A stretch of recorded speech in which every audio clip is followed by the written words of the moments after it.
What's going on, everybody? RJ Ochoa here from SB Nation's bloggingtheboys.com. Hope all is well wherever you are. We hope you're happy, safe, healthy, and that you had a very happy and safe 4th of July. I'm actually putting this video together for you on Wednesday, July 5th, 2023. It is the latest installment of our BTB training camp preview series where we are taking a look at every single position group on the Cowboys, kind of breaking it down, asking some questions, answering them, and laying out questions that will hopefully be answered throughout the course of training camp, which of course starts about 3 weeks from now. That is a very exciting thing. A small little programming note for you here on the Blog of the Boys YouTube channel, where if you have not subscribed, wow, what the heck? What's taking you so long? Please do. That helps us out if you can like the video. Also, we have lots of fun things in store for you, not just throughout training camp, but obviously the preseason, the regular season, and what is hopefully a very long and sustained playoff run.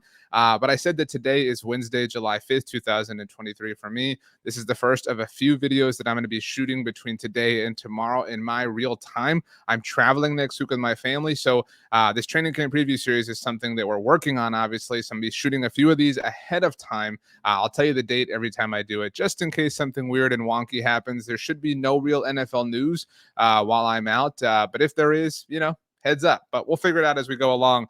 Today, we're taking a look at the wide receiver group on the Dallas Cowboys. It's actually the final offensive position group that we have to discuss here on this team. So without further ado, let's put them on the screen. Here are the Dallas Cowboys wide receivers in our present moment in time. As you can see, the departure was Noah Brown. I know that Noah Brown wasn't a real strong figure in terms of offensive contributions, more of a special teams player. Obviously, this past season was a big one for Noah in the offensive department, but nevertheless, a name lost by the Cowboys in free agency. He is now a member of the Houston Texans with Dalton Schultz.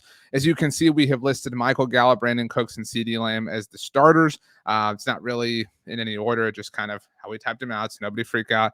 The Cowboys have Simi Fehoko, who I think we all have a lot of hope, certainly kind of riding on. Jalen Tolbert coming into his second season. We'll certainly discuss him in a moment. KaVontae Turpin, depending on how much of a factor you believe he is, in terms of offensive production, not just special teams as a returner. Jalen Brooks, Dennis Houston, Dontario Drummond, David Durden, who was the player that the Athletic profiled, the not Mr. Irrelevant, but the Mr. Unknown. It was a really great piece. You should go check that out in the Athletic. He said in that article, we talked about this on some roundtables and things, that he was told when the Cowboys called him that they wanted him to focus on special teams, and they had room for that, obviously with somebody like Noah Brown now being out of the fold. Jalen Moreno-Cropper, I think, is probably the hot name among fans. If you ask people to pick a pet cat at this point in time for training camp, JMC is one of them. Tyron Johnson, Jose Barbin, names to know, and these are all, you have a lot of receivers when it comes to training camp, but this is ultimately going to at some point come down to 6 players. And so I'll put this question on the screen. Who will be the 6? What players will constitute the 6? Because, we can play with this math a number of different ways. Let's take this off for a moment here. In all likelihood, the Cowboys will carry 6 receivers, right? They're at least carrying 5. And sometimes you have the occasional IR stash, whatever. We have no idea what training camp and the preseason are going to bring. But in all likelihood, if we're projecting, if we're trying to figure out, if we're trying to guess, the Cowboys are going to carry 6 wide receivers. So at the very top here, we've got 3 easy ones: Michael Gallup, Brandon Cooks, CeeDee Lamb. Those are half of our 6. So what are the other 3 names? And that's what training camp is really going to help us figure out, I think. I mean, that goes without saying. Simi Fehoko, you would think, has some sort of inside track, but, he's not the rookie wonder that we thought he was when he had the athletic profiling of DK Metcalf. I mean, time and life moves fast in the NFL. But Simi Fehoko, you would think, is safe. Jalen Tolbert is definitely safe. I know that Jalen Tolbert was disappointing as a rookie, but if you are rational, right? If you're playing the odds, Jalen Tolbert was a 3rd-round pick last year. And I know that Jalen Tolbert disappointed a lot of Cowboys fans, and there are plenty of people who are upset with him and the way he played and his, offsides, false start, whatever you want to call it, in Green Bay last year, whatever. A lot of people you see all the time, Twitter, things like that, or whatever social media platform's going to exist nowadays. People say, cut him, just cut Jalen Tolbert. It makes no sense to cut a 3rd-round pick in their second season. Jalen Tolbert is safe at the very least by way of his draft stock. So you have to imagine that Jalen Tolbert, isn't going anywhere. So you've at least got 4 if you don't want to put Simi Fehoko in the mix. So, that might be 5 if we include Simi Fehoko, obviously. And then we've got to find a 6th, right? So KaVontae Turpin, I might come back to KaVontae Turpin, but Jalen Brooks is a draft pick, so you have to kind of figure there's something working in his favor.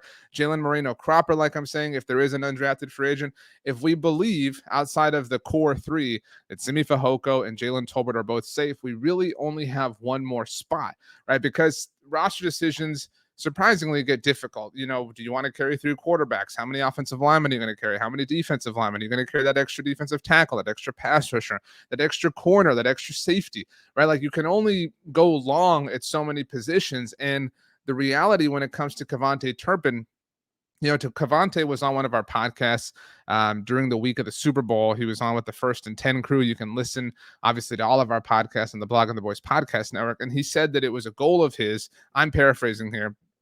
He said it was a goal to force the Cowboys to use him on offense. And he said that in a good way, right? It wasn't like, I want to force them. It was, I want to be that good. I want to force them. I want them to look at me and say, we have to use this guy on offense. And I think that that's something we said a lot, obviously, over the course of last season, but it's difficult, right? It's more difficult than it sounds, right? It's difficult to kind of take somebody off the field, put KaVontae Turpin on the field, get him the opportunities to kind of get him up to speed in terms of playing wide receiver and not just playing return man. And the reality is, if you look at the NFL rules and changes that they have made, the NFL seems to be really focusing on eliminating returns, right? Whether they're punt returns or kick returns. And if that's a majority of what KaVontae Turpin offers this team, then you have to imagine, you have to wonder at the very least that maybe his spot isn't quite safe. Maybe his spot is a little bit in jeopardy. And especially, again, you need somebody who plays special teams. If you're talking about your sixth wide receiver, you need somebody who's going to do that dirty work. And KaVontae obviously offers you special teams return abilities, but what else does he offer to the team? And again, this is a part of the game that is kind of being phased out. So you have to ask yourself if KaVontae is that player. And if the answer is no, if you can't really get anything from him as far as returns are concerned, I mean, I don't have to tell you that he didn't return anything for a touchdown last year. And I don't mean to say that, like, it's a very difficult thing to do. But I mean, there were moments where he certainly helped the Cowboys. And so you have to kind of weigh these things back and forth. But does he help you more than Jalen Brooks would, than Jalen Moreno-Cropper would, excuse me? I mean, like you have, that's what training camp is all about figuring out. We know the top three are safe, right? I think Simi Fehoko is safe. I think he would have to really kind of play himself out of that roster spot. He'd have to have a terrible training camp, I think Simi Fehoko would, for the Cowboys to move on from him at this point in time. Again, Jalen Tolbert safe because of draft stock. So this really comes down to one final spot, one player who you're going to carry between, KaVontae Turpin, Jalen Brooks, maybe Dennis Houston makes a leap. Again, he had a big training camp last year, preseason. He was on the initial 53-man roster. Dontario Drummond had a lot of fans this time of year. If David Durden is going to be your special teams, kind of dirty work guy, maybe that's your guy, right? There are a lot of players who are kind of vying for that sixth spot. And so the month that the Cowboys are kind of figuring things out, that is one of the biggest questions that they're going to have to face, because everything else is pretty chalk, which is boring, but at least a sign that things are consistent with the Cowboys in their offense, which is what we love to see. For what it's worth, if you're asking for my prediction right now, as I put it together on Wednesday, July the 5th, I would say obviously Gallup, Cook, Slam. I'd put Fehoko and Tolbert there. That would be 5 for me.